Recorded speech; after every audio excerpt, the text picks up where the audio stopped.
Ini cerita gue.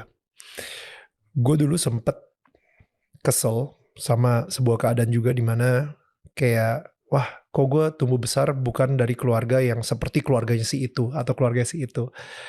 Em, tapi sampai gue mendengar cerita kecilnya bokap gue dan cerita kecilnya nyokap gue, itu gue baru sadar kalau misalnya bokap nyokap kita juga ternyata mereka pernah menjadi anak kecil yang tersakiti juga. Dan inner child-nya mereka itu terus terbawa. The brokenness of their childhood terus kebawa sampai mereka besar, sampai mereka punya anak, dan akhirnya kepahitan atau kesakitan itu akhirnya ketransfernya ke gue juga.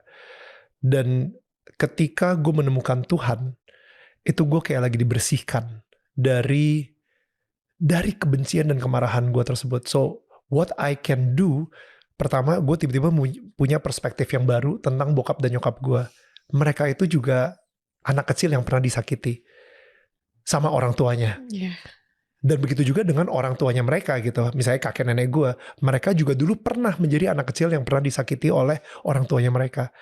Secara generasi, gue ngerasa kita kadang-kadang harus mikir bahwa apalagi di zaman bokap nyokap kita gitu, di zaman kakek nenek, belum ada tuh ilmu-ilmu psikologi bagaimana cara mengurus anak. Mereka belum ada buku-buku atau podcast tentang bagaimana sih supaya tidak menjadi toxic parent atau menjadi orang tua yang atau bagaimana caranya menjadi orang tua yang healthy gitu. So kesalahan-kesalahan kayak gitu akhirnya gue mengertikan banget, dan gue seneng banget Selin ngedenger dimana lo di sini hanya berbicara yang baik-baik saja, dan lo memilih untuk memberkati orang yang mencintai lo dan bukan lagi mengutuk dia.